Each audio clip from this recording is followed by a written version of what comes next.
이제 슬슬 출발해요. 벌써? 너희 아버지 뮤자리도 좀 정리해줘야 하는데 그건 다음에 하고요. 지금은 배 시간이 있어서 나가봐야 해요. 배라니? 저희 가는 거 말씀해드렸잖아요. 섬이라서 배 타고 들어가 봐야 해요.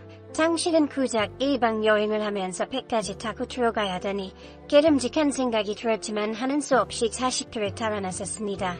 섬 안에서도 차를 타고 이동해야 할 텐데 자식들은 간단한 짐만 들고 달롱배에 올랐습니다. 당신은 나름대로 자신이 그려온 짐을 들고 배에 올랐고 30분가량 이동해 섬에 도착할 수 있었습니다. 당시 가족들은 섬에 도착한 후 산비탈에 꾸려진 작은 마을로 이동했습니다. 이런 곳에도 숙소가 있나 싶었던 당신은 이상하다는 생각을 하며 자식들을 따라 걸었습니다. 당신은 이런 작은 시골 마을에 숙소가 있을 리 없다고 생각하면서도 침묵 속 발걸음을 옮겼습니다. 엄마, 앞으로 여기서 좀 지내고 계세요? 그게 무슨 말이냐? 여기서 지내라니? 거기 형부도 없고 이제 아버지도 돌아가셨는데 뭐하러 계세요? 여기서 마음 좀 추스르고 여생 보내시라고 저희가 사둔 거예요. 당신은 그제야 여행을 온 것이 아니라 자식들이 이곳에 자신을 버리러 온 것이라는 사실을 깨달았습니다. 자식들도 당시도 서로에게 한마디 말 없이 어색한 분위기를 견디고 있었습니다. 이게 무슨 일인가요? 어머니를 섬에 버려두고 절마 떠나려는 건가요? 도대체 어떻게 된 일인지 자세한 사연 들어보도록 하겠습니다. 정숙자 씨는 북내에서 배유지라고 소문난 집으로 시집을 가게 되었습니다. 그 집에 그럴듯한 도움을 줄 수 있는 아버지가 덜컥 혼사를 맺어온 것이었습니다. 꿈도 하고 싶은 일도 많았던 정 씨에게 그런 아버지의 결정은 사형선고와 다름이 없었습니다. 다른 저자들이 그러하듯 자신도 결혼하여 누군가의 아내 혹은 엄마가 되어 평생을 살아야 한다고 생각하였기 때문이었습니다. 당신은 거의 자신의 인생이 끝났다고 생각하며 결혼 생활을 시작했습니다. 나는 어느 정도만 벌어놓고 먹고 살만하면 시골 내려가서 집 짓고 살고 싶네. 저도요. 애들은 애들대로 살라 그러고 나는 내 인생 찾아가는 게 꿈입니다. 당신은 하고 싶은 거 다 해. 나는 나대로 목표가 있는 것일 뿐이니. 하지만 남편 김씨는 생각보다 여유있는 사람이었습니다. 장씨가 배우고 싶다고 하는 것이면 지원을 아끼지 않았고 돈 관리도 오롯이 맡겨두었습니다. 시댁으로부터 지원을 받은 원단 금전을 운영하면서 돈도 꽤 잘 벌어들였습니다. 딱 한 가지 남편 김씨는 다정한 남편이었지만 자식들에게는 한없이 엄한 아비라는 것이 마음에 걸렸습니다. 자신의 인생은 어미로서만 살지 않아도 되도록 배려를 해주면서도 자식들에게는 단호한 구석이 있었습니다. 이에 정씨 아래의 세 자녀들은 남편 김씨를 무서워하기까지 했습니다. 그러니 나름대로 공부도 하고 삐뚤어지지도 않아서 편한 부분도 있었지만 가족들이 화목했으면 하는 것은 정씨가 가진 바람 중 하나이기도 했습니다. 나 이제 공장을 파려고 하네. 안 팔리면 그냥 없애버려도 상관없고 갑자기 그게 무슨 말이에요? 우리도 이제 곧 60이잖아. 이제 애들도 다 크고 시골 가서 유유자적 살아야지. 아이고, 나중에 돈 필요할 일 있으면 어쩌려고요. 이번에 우리 집에서 받은 유산이랑 모은 돈 합치면 작은 빌딩 하나는 살 수 있을 거야. 남편 김씨는 오랫동안 꿈꾸기만 했던 시골 생활을 기어코 시작할 작정이었습니다. 정씨는 썩 내키지 않았지만 모든 돈을 털어 빌딩을 사겠다는 남편의 뜻을 존중해 주었습니다. 남편은 남자인 자신이 먼저 떠날 가능성이 높다며 건물 역시 장씨의 명의로 구입했습니다. 시골에 있는 작은 집 하나만 자신의 명의로 구입해놓고 시골 생활을 시작했습니다. 장씨의 걱정과 다르게 시골에서의 삶은 꽤 여유롭고 편안했습니다. 크게 신경 쓸 일도 없었고 장씨 부부 둘만 오손도손 살 수 있는 환경이었습니다. 장씨와 남편 김씨는 매일 늦지막이 일어나 작은 밭을 가꾸며 살고 있었습니다. 남들이 본다면 투시에 반듯한 건물도 사놓은 양반들이 왜 저런 삶을 사는지 이해하지 못할 수도 있을 것이라고 생각했습니다. 장씨 자신도 남편을 따라서 내려오기 전까지는 투심의 바쁜 일상에 적응이 되어 있었기 때문이었습니다. 하지만 막상 그리 살다 보니 돈 걱정도 자식 걱정도 할 필요가 없어 좋았습니다. 자고 싶을 때에는 늘어지게 자고 하고 싶은 공부가 있을 때에는 읍내의 작은 서점에 가서 책을 사와 읽으면서 중에 여유로운 생활을 할 수 있었습니다. 조금 욕심이 생길 때에는 밭에서 수확한 돼지나 양파 같은 것들을 시장에 앉아 바라보기도 했습니다. 이 역시 장 씨가 한 번도 경험해보지 못한 삶이라 상당히 만족스러웠습니다. 한편 정 씨 부부의 세 자녀들은 나이가 이제 갓 60이 되는 부모의 돈벌이가 사라졌다는 것에 대해서 걱정하고 있었습니다.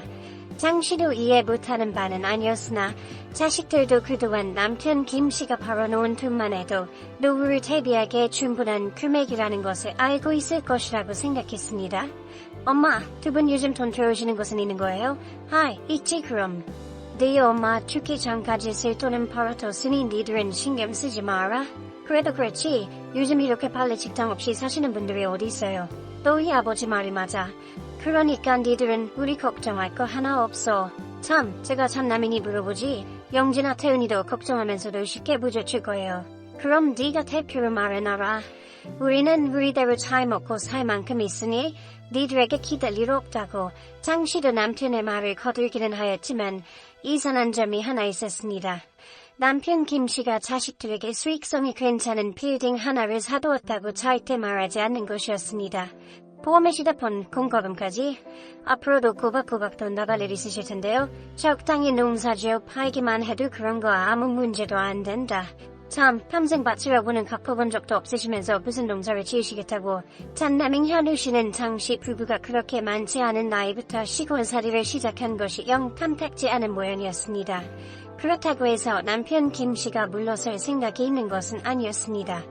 밤이들 구석이 있으니 그리 버티고 있는 것이라고 말이라도 해주면 자식들 마음이 조금 편해질 것 같은데 남편은 그러지 않았습니다.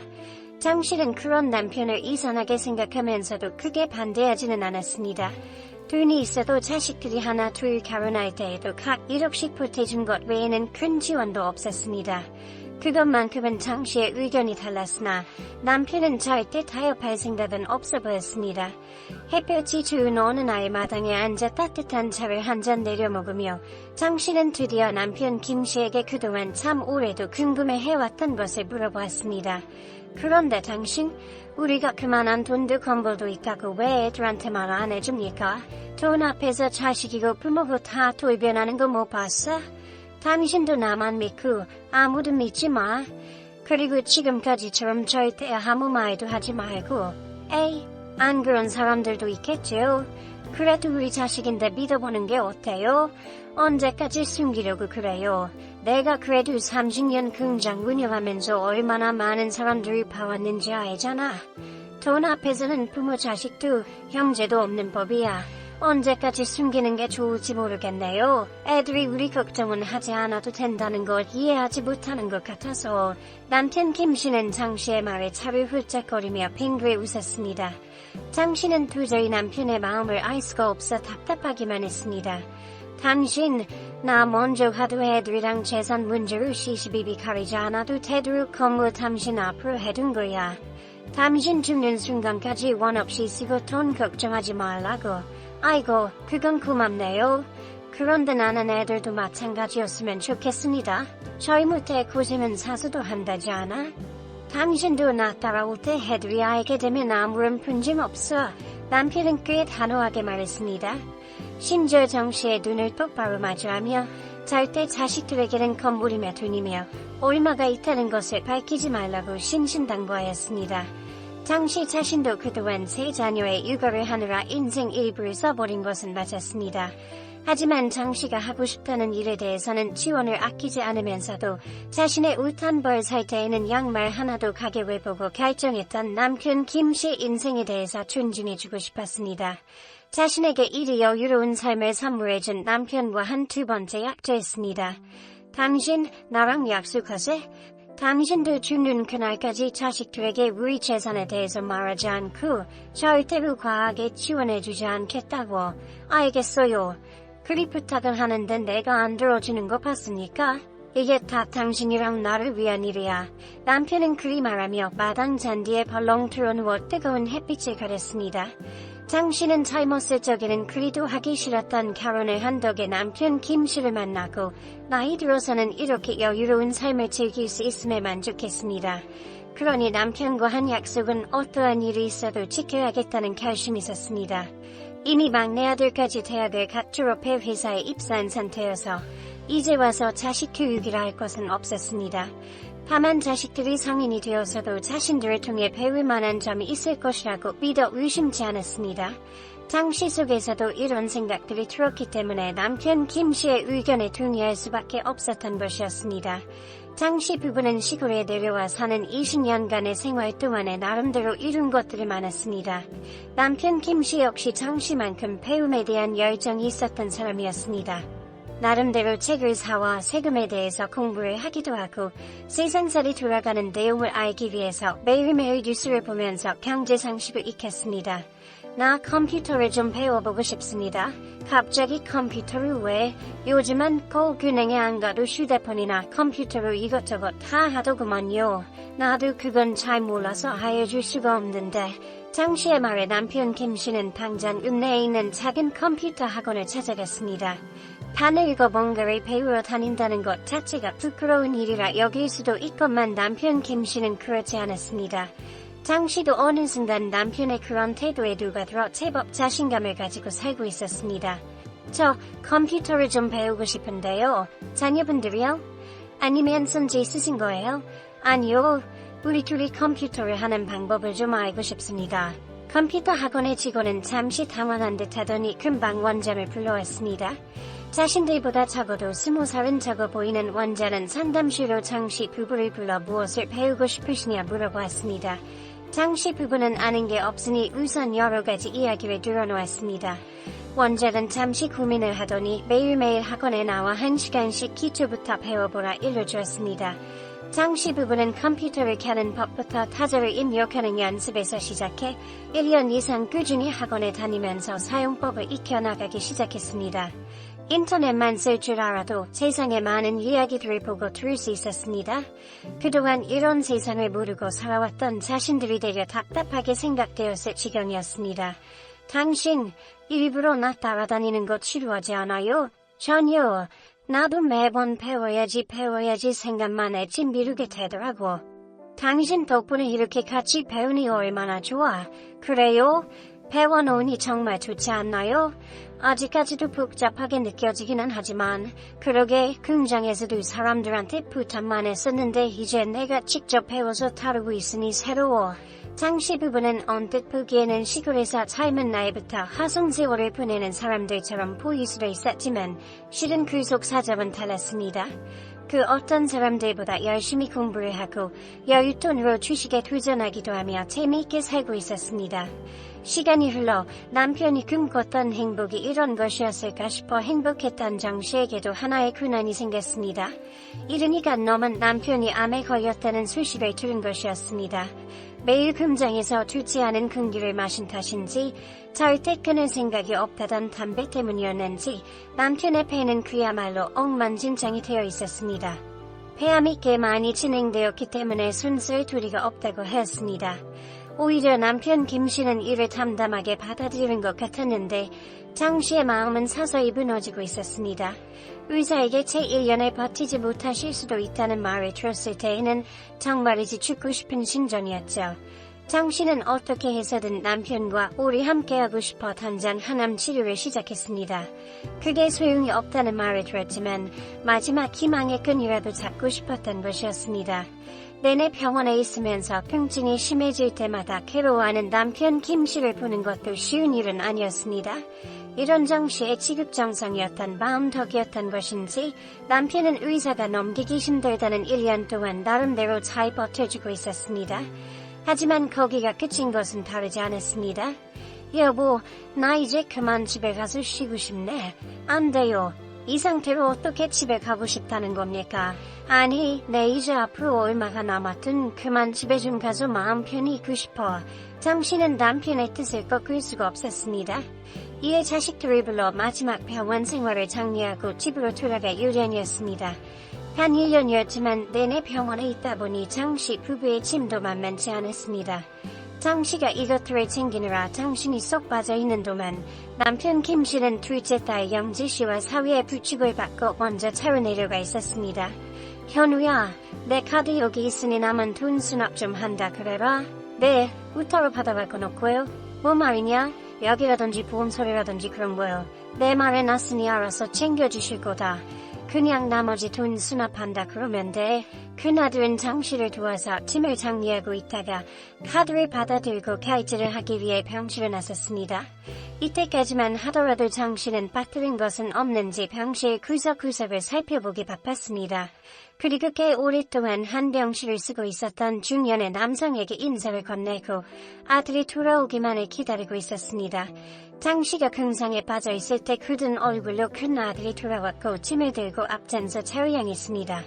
장씨는 병원 간호사들과 인사를 나누느라 큰아들이 어떤 얼굴이었는지도 기분이 상해 있다는 사실도 눈치를 채지 못하고 있었습니다.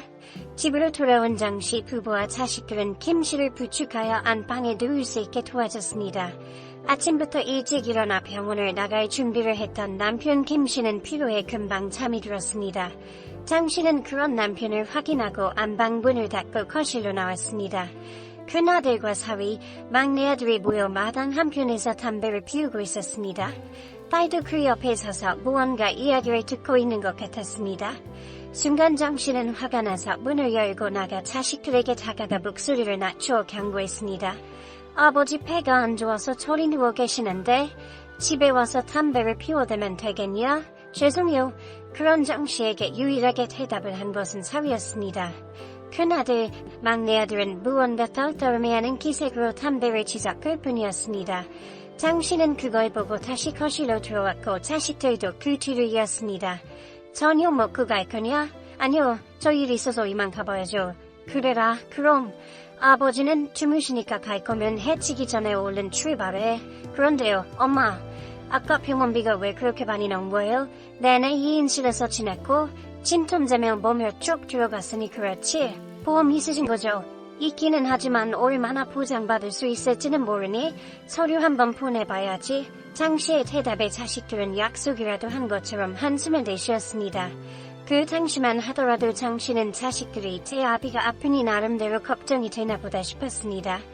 회사까지 쉬어가며 달려와준 게 고마워 얼른 집으로 돌아가라 등에 떠밀었습니다. 자식들은 무슨 일이 있으면 연락을 달라며 장씨 부부의 시골집에 나섰습니다. 그 후 남편 김씨는 한 달을째 버티지 못하고 가족들의 곁을 떠났습니다. 아침에 일어난 정씨가 남편 김씨의 상태가 심상치 않다는 것을 알고 119에 신고를 했고 자신의 곁을 떠났다는 것을 알게 되었던 것이었습니다. 급히 장례를 치르게 된 정씨는 정신이 있는 듯 없는 듯 멍하기만 했습니다.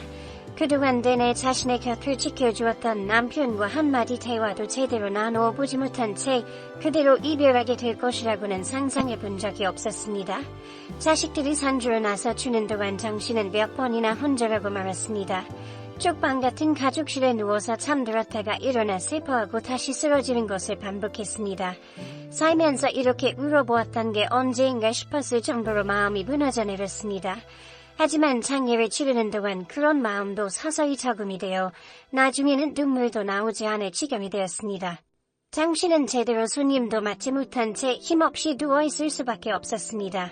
그렇게 있었던 게 몇 시간이나 지났을까 장씨는 어둠 속 살포시 눈을 떠보았습니다.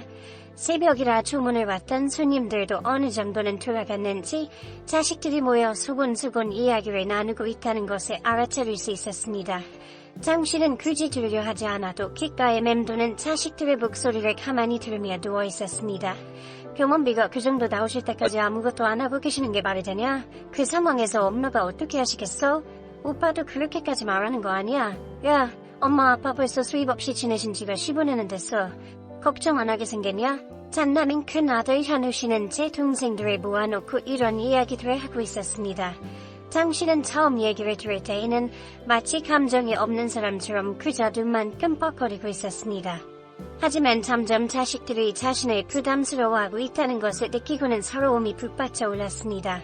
그럼 이제 엄마는 어떻게 해? 모르지. 이제 모으신 돈도 거의 다 떨어져 가실 텐데 아빠 병원비로 그렇게나 대책 없이 많이 지출하셨으니 난 아직 취업한 지 얼마 안 되어서 돈 들일 수도 없어. 누가 막내 너더러 엄마 무시라 그랬어? 왜 벌써부터 발 빼겠다는 태도야? 용지디가 답이라 모르나 본데 원래 아들들은 이런 일 생기면 그런 걱정부터 먼저 되는 거야. 엄마 돈 없으신 거 확실해? 상식적으로 생각을 해봐라. 지금까지 쓰고 남은 돈이래봐야 얼마나 되실지? 세 자식들은 저마다 장씨에게 남겨진 재산이 얼마나 될지를 가늠해보고 있었습니다. 그 어떤 자식도 장씨 부부가 몰래 엄청난 재산을 가지고 있을 것이라고는 상상도 못하고 있는 것인지 실은 기색들을 비쳤습니다. 장씨는 남편의 장례식에서 그런 이야기들을 하는 자식들의 괘씸의 귀를 꽉 막았습니다. 얼른 이 시간이 지나가고 언제나처럼 집에서 여유로운 생활을 할 수 있었으면 좋겠다고 생각했습니다. 장씨는 남편의 장례를 모두 끝내고 홀로 집으로 돌아와 혼자 남겨진 안방 침대에 누웠습니다. 자신과 자식들에 대해서 상의해 줄 수 있는 남편 김씨가 더 이상 옆에 없다는 사실을 떠올리며 남편 김씨의 빈자리를 잘저리 실감했습니다. 한동안 장씨의 베개에는 눈물이 마를 날이 없었습니다. 그러나 그 역시 일주일, 한 달, 세 달, 시간이 흘러갈수록 밤덤해지기 시작했고 장씨는 아무런 감정이 없는 사람처럼 묵묵하게 일상을 보내기 시작했습니다. 잠에서 깨면 매일 아침을 챙겨 먹고 TV를 보다 깜빡 잠에 들기도 하며 혼자가 된 생활에 익숙해져가고 있었습니다. 한 번에 남편이 없는 생활에 익숙해지지 않아 괴로웠지만 자식들이 자주 찾아와준 덕분에 버틸 수 있었습니다. 엄마, 정말 혼자 사는 거 괜찮아? 안 괜찮으면 어쩌겠니? 내가 너랑 살 수도 없는 노릇이고 그건 정말 어렵긴 하지. 애들이 더 모여서 엄마가 오히려 불편할 거야. 그럼 내가 오빠한테라도 물어봐줄까? 세연이가 엄마 그렇게 싫어하는 건 아니잖아. 됐다. 시어미 모시고 살기 좋아하는 며느리가 어디 있겠어. 장씨는 자신을 걱정스럽게 바라보는 딸에게 퉁명스럽게 대꾸했습니다. 자식들은 찾아올 때마다 장씨를 걱정하며 그리 말했지만 그 누구도 절대 자신이 모시겠다는 이야기는 하지 않았습니다. 장씨는 그런 자식들의 마음도 충분히 이해할 수 있었습니다. 며느리, 사위는 고사하고 자식들도 나이 든 부모와 함께 사는 게 편할 리 없었습니다. 그렇다고 자식들이 장씨 자신을 모신다고 해도 순순히 따라가 신세를 질 생각은 해보지 않았습니다. 남편이 마련해준 건물에서 여전히 매달 임대료가 들어오고 있어 금전적으로 부족한 부분은 전혀 없었기 때문이었습니다. 당장 혼자 지내는 시간이 무료하다는 것 그 한 가지만 문제였습니다. 그러나 이 역시 장씨의 남겨진 시간 동안은 언제라도 감당을 해야 하는 것이었기에 익숙해져 보기로 마음을 먹고 있었습니다. 그렇다고 해서 자식들이 내심 자신은 모실 마음이 없다는 것을 돌려 말하는 걸 알아차릴 때에는 상처를 받기도 했습니다. 모셔달라 한 적도 없건만 계속해서 거절의 뜻을 표하는 자식들에게 마음이 상해가고 있었습니다. 이에 허무함을 느낀 장씨는 사실 어느 정도의 재산이 있다고 솔직하게 말을 할까 고민했습니다. 나를 떠넘기기만 하려는 게 참 서글프구나. 내게 재산이 있다는 걸 알게 되면 조금이라도 걱정을 덜어줄 수 있지 않을까. 그리 생각하던 장씨는 번뜩 정신을 차렸습니다. 언젠가 남편 김씨와 죽는 그날까지 재산에 대해서는 자식들에게 입도 떼지 않기로 했었다는 것이 떠올랐기 때문이었습니다. 어차피 자신도 자식들 곁을 떠날 날이 머지 않았다고 생각하며 마음을 다잡았습니다. 특별히 할 일이 없었던 정씨는 반찬을 만들어 큰아들, 둘째 딸, 막내 아들의 집에 자주 들렀습니다. 서로 맞벌이를 하거나 손주들을 키우느라고 정신이 없어 보여 이런 것이라도 해주고 싶다는 생각을 했던 것이었습니다. 엄마, 오늘은 제가 태워다 드릴게요. 아이고, 괜찮다. 지금 가면 딱 마지막 차 탈 수 있어서 나 혼자 가면 된다. 아니에요. 오늘은 주의 말씀도 있고 해서 그런 거니까 제 차 타고 가세요. 그러냐? 그러자. 그럼 장씨는 며느리와 손주들과 인사를 나눈 후 큰아들의 차에 올랐습니다. 버스를 타고 가지 않아도 되니 몸은 편했지만 사실 속은 그렇지 못했습니다. 특별한 일은 없다고 생각했는데 큰아들 현우씨가 할 말이 있다고 하니 초조했기 때문이었습니다. 그러나 아무렇지 않을 듯 해보인 장씨는 아들의 입이 열릴 때까지 창밖만 바라보고 있었습니다. 엄마, 요즘 많이 적적하세요? 갑자기 그게 무슨 말이냐? 혼자 사니 아무 일도 없긴 하지. 요즘 저희 집에 반찬도 자주 해주시잖아요. 영진아, 태훈이 집에도 자주 들리신다고 들었어요. 너희가 집에서 뭐 해먹기 쉽지 않잖냐. 그래서 해다 주는 건데 싫으냐?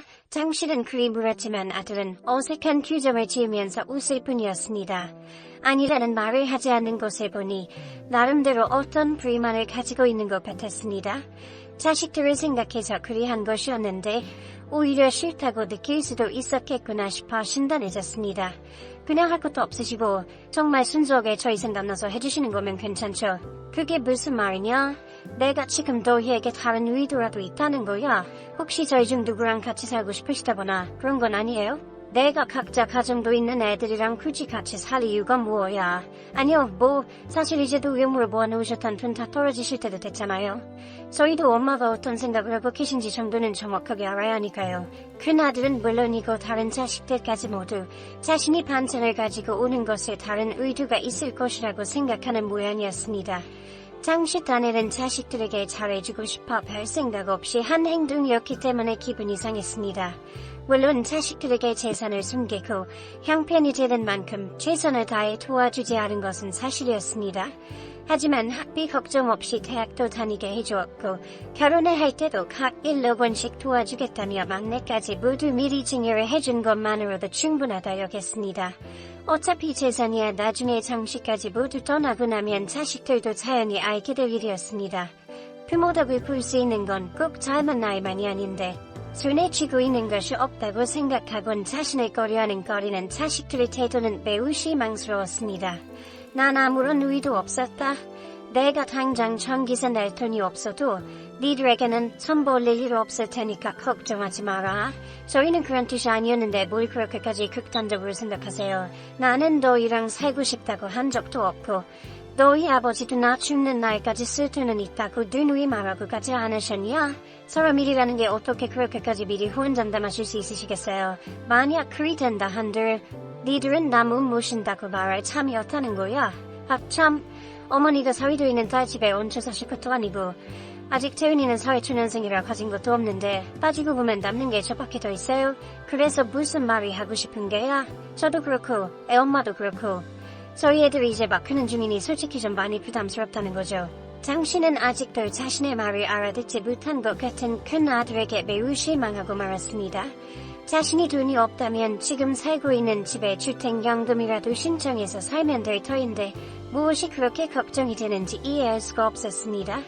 자식들 모두 겉으로는 장씨를 걱정하는 것 같았지만 속마음은 그게 아니었습니다. 금방이라도 터져버릴 것 같은 거대한 폭탄을 서로에게 돌리는 사람들처럼 장씨를 대하고 있었습니다. 물론 자신에게 재산이 있다는 것을 알면 달라질지도 모르는 일이나 장씨는 남편의 말처럼 그 사실은 무덤에 들어가기 전까지는 절대 밝힐 생각이 없었습니다. 자식들의 태도를 보니 더더욱 말하지 않고 꽁꽁 숨겨두어야 하겠다는 생각을 한 것이었습니다. 장씨는 자신의 시골집 앞에 차를 세운 큰 아들에게 인사도 하지 않고 집으로 들어왔습니다. 아들도 자신의 기분이 상했다는 것을 뻔히 알 텐데 아들은 장씨에게 사과 한마디조차 하지 않았습니다. 오는 동안 장씨의 눈치를 보는 척도 하지 않고 깊은 한숨만 푹푹 내쉬면서 되려 장씨에게 눈치를 주기까지 하였습니다. 장씨는 그런 큰 아들의 태도에도 매우 실망하여 아른 채도 하고 싶지 않았습니다. 주저녁이 조금 넘어 어둠이 짙게 깔리고 있을 때 장씨는 온 집안을 샅샅이 뒤졌습니다. 집 문서를 포함해서 통장, 인감도장 등 중요한 물품들을 한 가방에 몰아넣어 두었습니다. 그걸 보면서 다시 남편과의 약속을 지키겠다는 마음을 다잡았습니다. 큰아들은 그리 돌아간 후 3달이 넘는 시간 동안 자신을 찾아오지도 연락하지도 않았습니다. 나름대로 자기들끼리는 협의가 된 일인 건지 둘째 딸과 막내 아들도 장씨를 찾지 않았습니다. 정말로 세 자식 모두 장씨가 반찬을 가져다 주었던 게 합가를 하고 싶다는 의도를 가진 것으로 생각했다는 것을 깨달을 수 있었습니다. 그렇게 남편 김씨가 떠난 지 1년째가 되는 날까지 장씨는 외로움을 삼키며 지냈습니다. 자식들도 큰 연락을 하지 않고 지내고 있었기 때문에 정말로 장씨는 이 세상에 홀로 남겨져 있다는 생각이 들 정도였습니다. 장씨는 다가오는 남편의 기일에는 혼자라도 산소에 가봐야 하겠다는 생각을 하며 음식을 장만할 준비를 시작했습니다. 그런 장씨에게 그래도 자식들이라고 차례로 연락이 오기 시작했습니다. 엄마, 이번에 아빠 제사 지낼 거예요. 아니, 나 혼자 산소라도 다녀올 생각이다. 그럼 저희 다 같이 가요. 간 김에 가족들끼리 오랜만에 시간이라도 좀 보내고 오든지. 장씨는 그리 내키지 않았지만 선뜻 가족 여행을 제안하는 큰아들의 말을 거절하지는 않았습니다. 아무리 장씨에게 서운하게 그렇기로써니 그래도 내 배 앞 하나한 내 자식들이니 자신이 조금 물러나 줄 줄도 알아야 한다고 생각했습니다. 장 씨는 자식들과 함께 차를 나누어 타고 남편 김 씨의 집안 선산으로 향했습니다. 가는 길은 멀고함했지만 오랜만에 남편을 만나러 갈 수 있다고 생각하니 설레기까지 했습니다. 오랜만에 본 자식들과 함께 1박으로 짧은 여행을 즐기고 올 수 있는 것도 마음에 들었습니다. 니들 다 애들은 왜 떼어놓고 왔어? 오늘은 누가 돌봐주기로 한 거냐? 저는 장모님이 봐주시고 용지도 시댁에 밖에 두고 왔다고 하던데요. 그러냐? 손주 녀석들 못 본 지 꽤 되어서 녀석들까지 데리고 왔으면 좋았을 텐데 이번 기회에 애들 데리고 가면 더 피곤해요. 큰아들은 운전을 하면서 장 씨에게 단호하게 대답했습니다. 이미 놔두고 온 손주들을 이제야 데리고 올 수도 없으니 장 씨가 이해하는 수밖에 방법은 없었습니다. 그렇게 장 씨 가족들은 남편의 묘 앞에 음식을 두고 절을 하는가 하면 생전 모습을 떠올리며 이야기꽃을 피웠습니다. 그래도 나름대로 자식들 역시 남편 김 씨를 추억해주는가 보다 싶은 장 씨는 기분이 좋았습니다. 남편이 떠난 후 자신의 인생은 꽤 외로웠지만 남편이나마 그곳에서 행복하게 지내고 있기를 바랄 뿐이었습니다. 이제 슬슬 출발해요. 벌써? 너희 아버지 뮨자리도 좀 정리해줘야 하는데 그건 다음에 하고요. 지금은 배 시간이 있어서 나가봐야 해요. 배라니? 저희 가는 곳 말씀해드렸잖아요. 섬이라서 배 타고 들어가 봐야 해요. 장 씨는 고작 1박 여행을 하면서 배까지 타고 들어가야 하더니 깨름직한 생각이 들었지만 하는 수 없이 자식들을 따라 나섰습니다. 섬 안에서도 차를 타고 이동해야 할 텐데 자식들은 간단한 짐만 들고 달롱배에 올랐습니다. 장 씨는 나름대로 자신이 그려온 짐을 들고 배에 올랐고 30분가량 이동해 섬에 도착할 수 있었습니다. 장 씨 가족들은 섬에 도착한 후 산비탈에 그려진 작은 마을로 이동했습니다. 이런 곳에도 숙소가 있나 싶었던 장 씨는 이상하다는 생각을 하며 자식들을 따라 걸었습니다.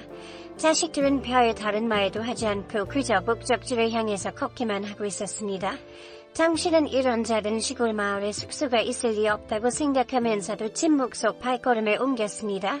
엄마, 앞으로 여기서 좀 지내고 계세요. 그게 무슨 말이냐? 여기서 지내라니? 거기 형부도 없고 이제 아버지도 돌아가셨는데 뭐하러 계세요? 여기서 마음 좀 추스르고 여생 보내시라고 저희가 사둔 거예요. 장 씨는 자식들의 발걸음이 멈춘 곳에 우두커니 서서 집을 바라보았습니다. 제대로 관리가 되어 있지도 않은 낡은 주택이었습니다. 장 씨는 그제야 여행을 온 것이 아니라 자식들이 이곳에 자신을 버리러 온 것이라는 사실을 깨달았습니다. 자식들도 장 씨도 서로에게 한마디 말 없이 어색한 분위기를 견디고 있었습니다. 그러니까 니들 맘대로 결정하고 나는 이제 여기에서 살아야 한다는 거냐? 원래 집보다는 여기가 훨씬 아버지 산소도 가깝고 좋잖아요. 바다 보면서 지내시면 시끄럽다. 나는 그럴 마음 없으니 당장 돌아가란다. 저희랑 하루만 같이 지내면서 생각해보세요. 저희가 당장 엄마만 놔두고 간다는 것도 아니고. 장 씨는 가만히 서서 자신을 바라보고 있는 자식들을 쭉 둘러봤습니다. 큰아들과 며느리는 아주 당당한 태도였고 둘째 딸과 사위는 안절부절 못해하면서 눈치를 살피고 있었습니다. 막내 아들은 아예 장 씨를 바라보지도 않고 딴짓을 하고 있었던 중이었습니다. 모두 다 한통속이라는 것을 깨달은 장 씨는 지금 이곳에서 나가봐야 크게 달라질 것이 없음을 깨달았습니다. 장 씨는 뒤돌아 아주 오래된 주택을 켰는지라고 자식들을 막았었습니다. 그래 알았다. 니들은 그만 돌아가라. 나는 좀 혼자 있고 싶다. 피곤해서 이제 그만 가고 싶긴 한데 그래도 엄마를 여기 무시로 하는데 제가 수리할 것들 좀 봐드릴게요. 어차피 풀어버리러 온 거면서 뭘 했어 포장하냐? 얼른 돌아들어가라. 자식들은 날카로운 장 씨의 말에 아무도 대답이 없었습니다. 외딴 섬 마을에 자신을 놓고 가면서도 죄책감은 드는 것인지 하대발에 무시라도 박힌 듯 자리를 떠나지 못했습니다. 장 씨는 그런 자식들이 골도 보기 싫어 발을 들이기도 꺼려지는 낡은 집 안으로 들어섰습니다. 문이 닫히고 장 씨가 창가에서 몰래 자식들의 동태를 살폈습니다. 첫째 아들 내외는 미련도 없다는 듯이 뒤돌아섰고 막내 아들은 그 뒤를 따라 피탈길 아래로 사라졌습니다. 딸만 우두커니 서서 장 씨가 들어와 있는 집을 바라보고 있었지만 이내 사위의 손에 이끌려 시야에서 사라져버렸습니다. 세 자식 모두 장 씨를 완전히 고립시키겠다는 생각에 동의한 것이 분명했습니다. 장 씨는 배신감에 몸을 부들부들 떨며 눈물을 속으로 삼켰습니다. 하지만 참으려 해도 부득부득 비집고 나오는 눈물을 더는 숨길 수가 없었습니다. 자식들이 모두 사라지고 난 후에야 소리내어 가슴을 치며 울 수 있었습니다. 어떤 연유로 이 산마을에 자신을 버린 것인지는 알 수 없어도 세 자식 모두 자신들이 책임지지 않기 위해서 버리고 가기로 결정을 했다는 것만은 틀림없는 사실이었습니다. 장 씨는 몇 시간을 그리 바닥에 앉아 서럽게 울면서 자신의 처지를 한탄했습니다. 남편이 그리 허무하게 떠나지만 않았어도 자신이 이런 꼴을 당할 일은 없었을 것이라며 애꿎은 망자를 탓하게 됐습니다. 그런 장 씨의 마음을 아는지 모르는지 바다가 내려다 보이는 섬 풍경만큼은 더할 나위 없이 아름다웠습니다.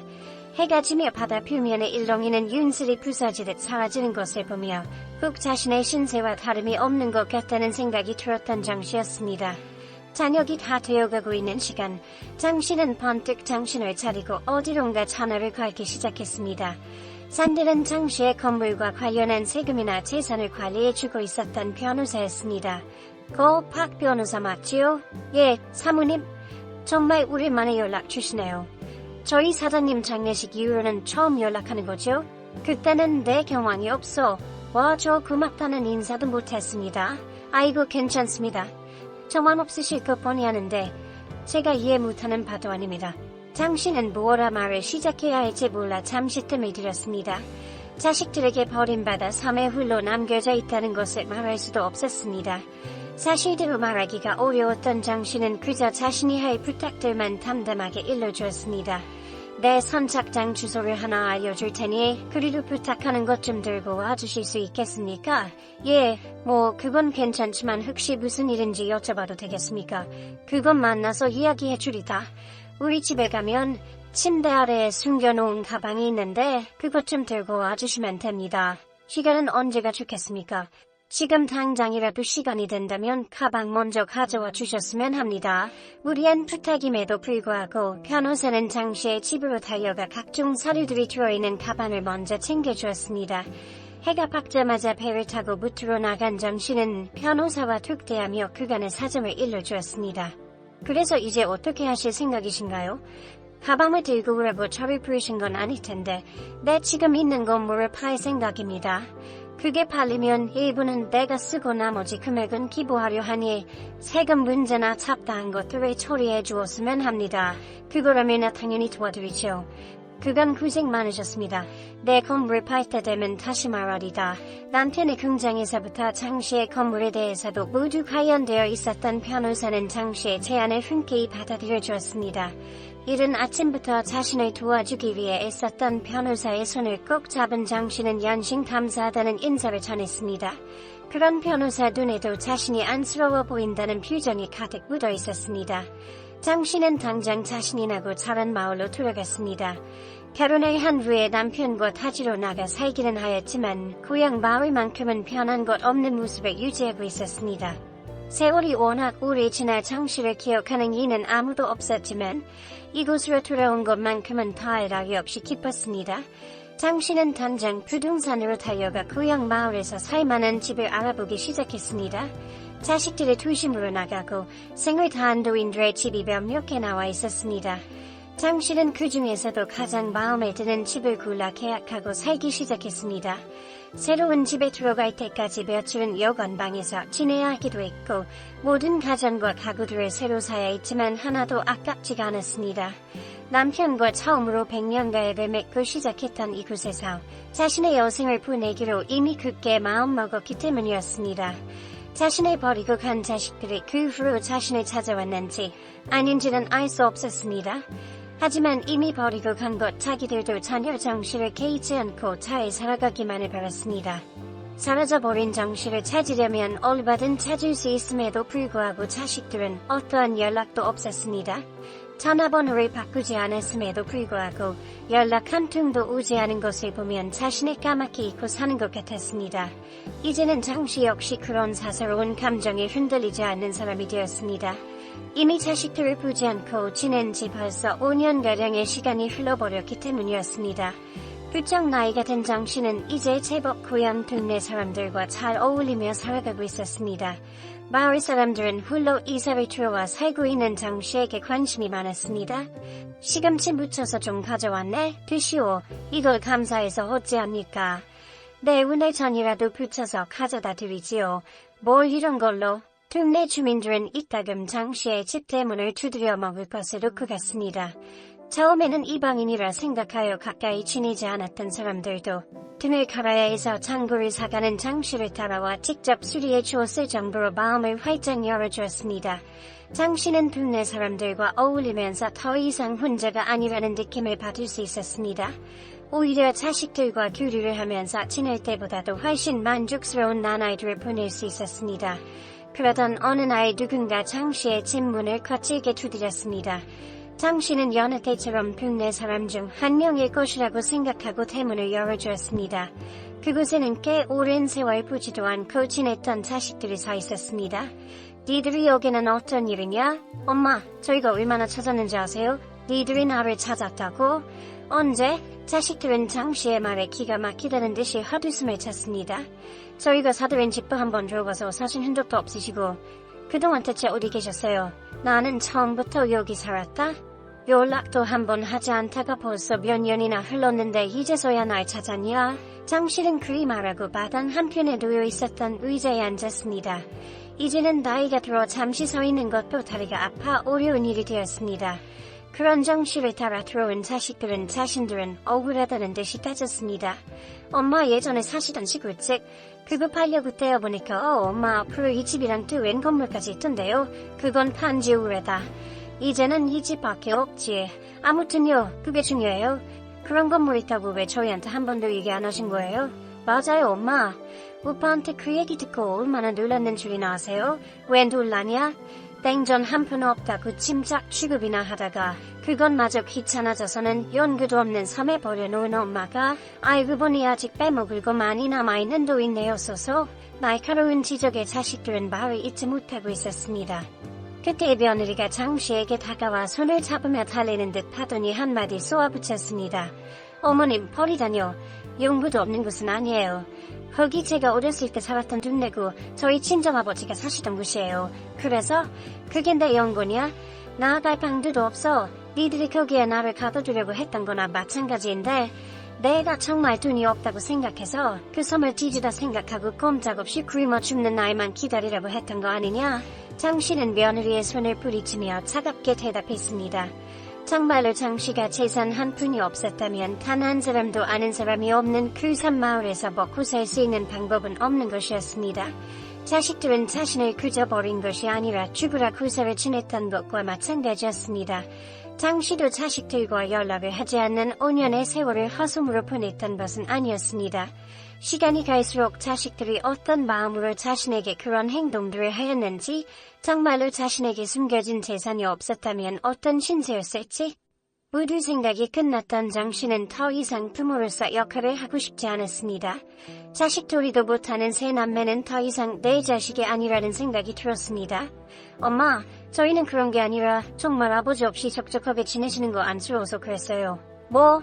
그럼 왜 날 더 고립시키려 했던 거냐? 대체 너는 나를 얼마나 무시하는 거니? 그 말을 믿을 거라고 생각하고 칫거리는 거야? 형, 그냥 그만해. 아무튼 엄마, 아빠랑 사시던 옛날 시골집 하려고 하니까 그냥 여기 2장이나 찍으세요. 야, 넌 좀 가만히 있어. 어른들 얘기하는데 왜 그래? 엄마 말 못 틀린 거 있어? 그냥 받을 거나 받고 가자고. 못 본 사이 막내 아들은 더 삶에 찌들어 있는 것 같았습니다. 첫째 아들 내외와 딸이 자신을 어떻게든 달래 마음을 돌리려 한다면 막내 아들은 그냥 솔직하게 말하고 얻을 것만 취하면 떠나겠다는 태도였습니다. 장씨는 서류를 받아들고 부쩍 침침해진 눈으로 글자를 읽어보았습니다. 내용은 자세히 보지 못했지만 자식들이 자신의 대리인이 된다는 서류인 것 같았습니다. 장씨가 미처 모든 내용을 읽어보기도 전에 첫째 아들은 서류를 확 낚아채 갔습니다. 뭘 읽으세요? 잘 보이시지도 않는 눈으로 그냥 받아들이고 사인이나 하시면 돼요. 저희도 그 집만 팔아서 나누면 더 이상 엄마한테 찾아오지 않을게요. 니들이 그 서류를 가지고 위임받은 내 권한으로 그 집만 팔지? 아님 내 다른 것도 빼앗아 가지? 내가 어떻게 하냐? 너 이것도 아닌데 내가 왜 너희에게 줘야 하는지도 모르겠구나. 그냥 믿는 것밖에 엄마가 할 수 있는 게 더 있어요. 어차피 엄마 돌아가시면 그 남은 재산 다 저희한테 와요. 그러니까 그만하세요. 엄마, 그냥 이제라도 그 재산 저희 좀 나눠주세요. 그러면 그동안 재산 숨기면서 서운하게 그셨던 건 다 봐드릴게요. 니들이 이럴까봐 내가 여태까지 말 안 한 거다. 니들 아버지도 똑같은 생각이었고 장 씨는 단호하게 이야기했지만 자식들은 귀담아 듣지 않는 것 같았습니다. 인상을 찌푸리고 장 씨가 뭘 하든 자신들이 계획한 대로 차분하고 나누어 가지겠다는 속셈이라는 것이 뻔히 보였습니다. 나는 도장 찍어줄 생각 추호도 없다. 그러니 이만 나가라. 엄마, 저희가 아까도 말했죠. 그 돈 다 저승 가지고 가실 것도 아니니 그냥 미리 좀 받으라는 것뿐이라고요. 그래요. 어차피 매일 할 일도 없이 가만히 앉아 지내시는 분이 그 돈 다 가지고 있어서 뭐 하시려고요? 뭐? 엄마라고 부르지도 말어. 이 돈 나 죽기 전에 다 지불하고 갈 테니까 그런 줄 알아라. 기분은 무슨 정작 도움 필요하다는 자식들은 나몰라 하시면서 니들은 내가 도움 필요해 보일 때 거들떠나 봤냐? 장 씨가 소리를 지르자 동네를 지나다니던 사람들이 하나 둘 대문 앞에 달라붙어 상황을 지켜보고 있었습니다. 자식들은 자신들의 만행이 남들에게 알려지는 것은 싫은지 그대로 집을 나섰습니다. 동네 사람들은 자식들이 나갈 수 있도록 길을 터준 다음 정 씨에게 다가와 등을 토닥여 주었습니다. 자식들이 불효하는 것은 둘째치고 집을 나가 다시는 부모를 보러 들르지 않는 일은 매우 흔한 일이었습니다. 그러니 동네 사람들은 짧은 대화를 듣고도 장 씨에게 무슨 일이 일어나는지 대번에 알아차렸습니다. 일어나게 박 씨가 술제비 했다니까 거기 가서 밥이라도 먹자고. 미안하지만 나는 지금 입맛이 전혀 없네. 어허, 그럴수록 잘 먹어야지. 우리 나이에 배고른 것보다 억울한 일이 있나? 그래, 점심 맛있게 해뒀으니 같이 감세. 동네 사람들은 허망하게 앉아있는 장 씨를 억지로 일으켜 세웠습니다. 괜히 시답잖은 농담을 하면서 장 씨의 기분을 환기시켜 주려고 애쓰기까지 했습니다. 장 씨도 자식들 앞에서 흥분하기는 했지만 이제는 그런 일에 휘말리고 싶지 않아 얼른 털어버리기로 마음먹었습니다. 집으로 돌아온 장 씨는 저녁 해가 지자마자 잠에 들었습니다. 자식들과 마주해 열은해서 그런 것인지 하루가 유난히 길고 피곤하게 느껴졌습니다. 자정이 가까워오는 시간 장 씨는 누군가 자신의 집 안에 있는 것만 같은 인기척을 느끼고 눈을 떴습니다. 주변을 살펴보아도 어둠 때문에 아무것도 보이지 않아 자신이 착각한 것인지 분간이 가지 않았습니다. 다시 자리에 누워 잠을 청하려 했을 때 조용히 자신의 방문이 닫히는 것을 알아차렸습니다.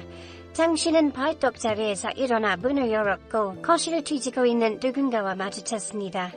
당신 누구야? 장 씨의 고함 소리에 놀란 사람은 부엌으로 달려가 창문으로 나가려 했습니다. 한 사람이 아니었던 건지 다른 이도 대번에 달려 부엌 창문 쪽으로 함께 도망을 치려는 듯했습니다. 장 씨는 몸이 얼어구져 소리를 지르는 것밖에는 하지 못하고 있었습니다. 이미 그 자들은 도망갔지만 두려워진 장 씨는 대문을 열고 나와 누구에게든 도움을 요청해야 하겠다고 생각했습니다.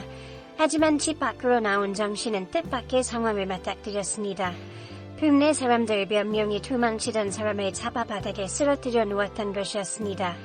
동네 이웃은 다들 장 씨와 고만고만한 노인네들밖에 없었지만 매일같이 험한 일을 하던 사람들이라 도망치는 사람 한두 정도 잡는 것은 일도 아닌 일이었습니다. 장 씨의 고함 소리를 듣고 도망치는 사람을 잡아두었다며 자랑스럽게 말하기까지 하였습니다. 아니, 점심 전에 괜찮나?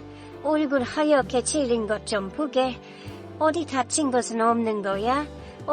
나는 괜찮네. 다들 걱정해줘. 고마워. 장 씨는 급히 나온 동네 아낙들의 걱정을 받으며 대강 대답했습니다. 대체 누가 자신의 집에 들어왔던 것인지 궁금해져 두렵기는 하지만 확인을 해보러 가까이로 다가갔습니다. 바닥에 쓰러져 손이 갈박당해 있는 두 남자의 얼굴은 어딘가 낯이 익었습니다. 첫째 아들과 둘째 딸의 사위였습니다. 장 씨, 한 명은 방을 봐주고 있다가 도망가서 붙잡았네. 아들 멀뚱히만 보고 있어. 얼른 경찰에 신고해. 장 씨가 미처 아들과 사위를 아는 척하기도 전에 현장에 경찰들이 도착했습니다. 그대로 두 사람이 연행되는 것을 보면서도 장 씨는 아무런 말을 하지 못하고 있었습니다.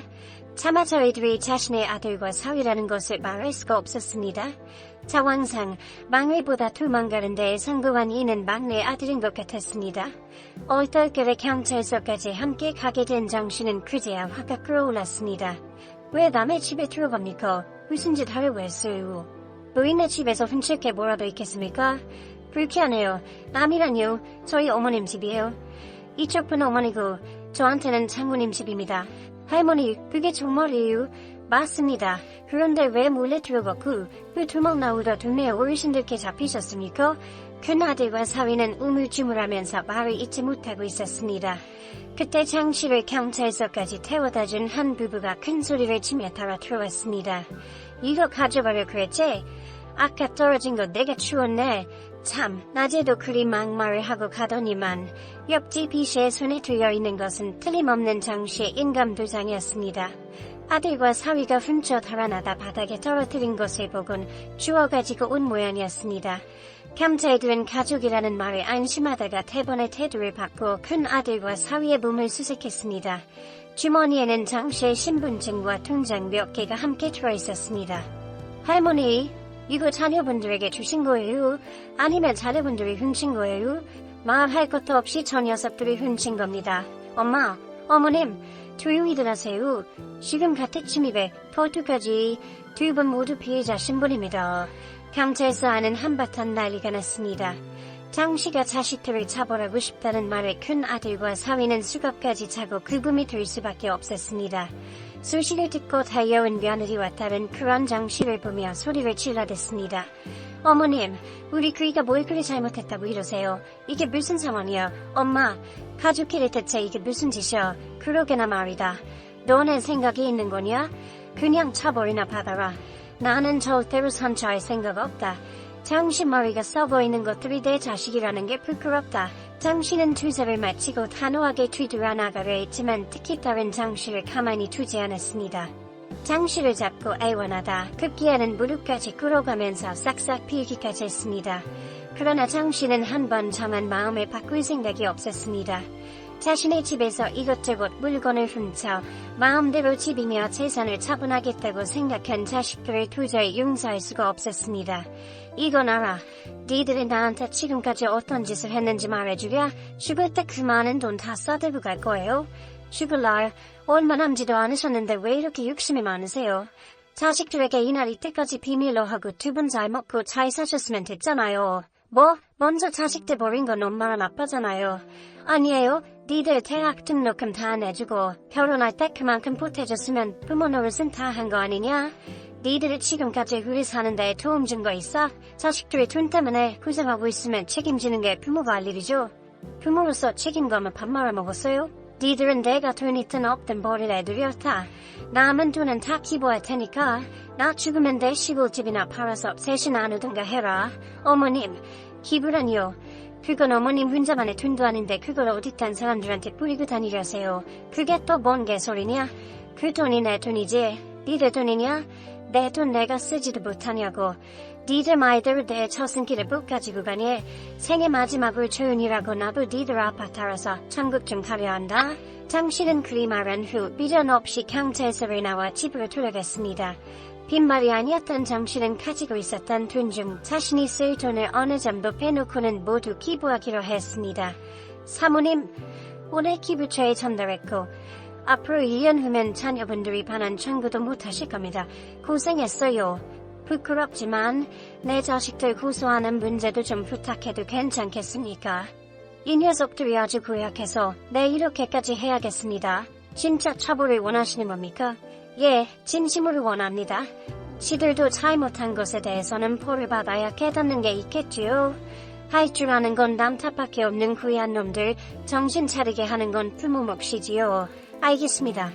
그럼 선처 없이 재판으로 가는 걸로 진행해 드리겠습니다. 장씨는 변호사와의 통화를 후련하게 마무리했습니다. 정말로 돈 때문에 자식들과 마찰을 빚을 일 자체를 없애버린 것이었습니다. 어머님, 우리 그이 처벌받으면 앞으로 직장에서 잘릴지 몰라요. 그런 게 겁났으면서도 니들끼리 뭉쳐서 내 재산 빼앗아 가려고 했냐? 저희 애들을 봐서라도 용서해주세요. 아가씨도 지금 많이 반성하고 있어요. 남편들이 깜방에 들어갈 것 같으니 그제야 죄송하다는 소리가 나오는구나. 니들까지 다 한 통속이라 싹 다 잡아놓고 싶지만 증거가 없어 그럴 수 없는 게 대한이다. 장씨는 매일같이 집 앞에 찾아와 빌고 또 비는 며느리와 딸을 무시했습니다. 막내 아들은 운 좋게 빠져나간 것 같지만 제 형제들이 그렇게 망가지는 걸 보면 마음이 편치 않을 것이었습니다.